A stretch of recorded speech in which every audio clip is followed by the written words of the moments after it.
Now to the Islamic State group. Earlier today, a defiant message from its leader was distributed as lawmakers here in Washington took aim at the president's strategy to take down the group. Chief Foreign Affairs correspondent Margaret Warner reports.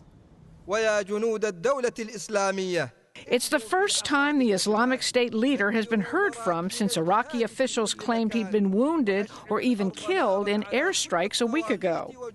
The 17-minute recording vows IS will never surrender the fight, calls for attacking the rulers of Saudi Arabia, and taunts the U.S.-led coalition.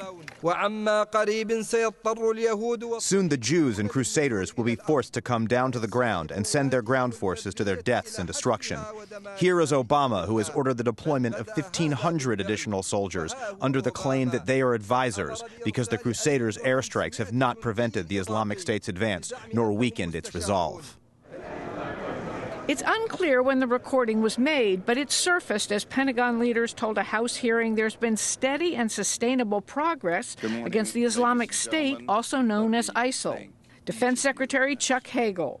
This pressure is having an effect on potential ISIL recruits and collaborators, striking a blow to morale and recruitment. We know that. Our intelligence is very clear on that. And as Iraqi forces build strength, the tempo and intensity of our coalition's air campaign will accelerate in tandem. But California Democrat Loretta Sanchez questioned the faith in Iraqi troops. She noted to General Martin Dempsey, chair of the Joint Chiefs, that the previous effort to train Iraqi forces clearly failed. What are you doing to change that so that these men actually do take the fight to ISIL and our men and women don't have boots on the ground? One of the important assumptions about this campaign is that the Iraqi government does establish its intent to create a government of national unity. I can predict for you right now, if that doesn't happen, then the Iraqi security forces will not hold together.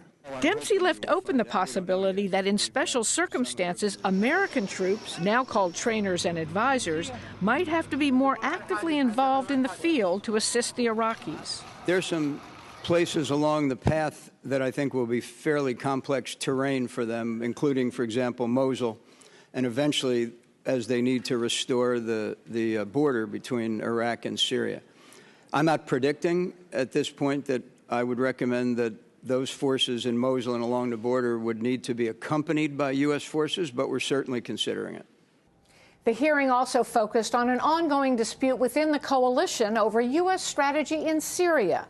Partners like Turkey and Saudi Arabia say Washington's focus on airstrikes and training moderate Syrian rebels to fight Islamic State forces is unrealistic because it does not take on President Bashar al-Assad. And some members of Congress agree.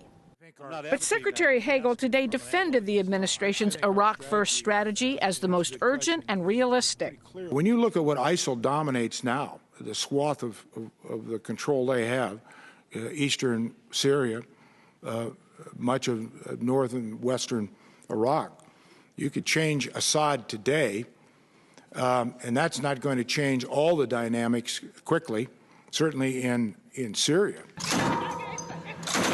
Later today, Syrian opposition leaders said Islamic State and al-Qaeda's branch in Syria, the al-Nusra Front, have agreed to stop fighting each other and work together. If true, that would deal a further blow to the moderate opposition.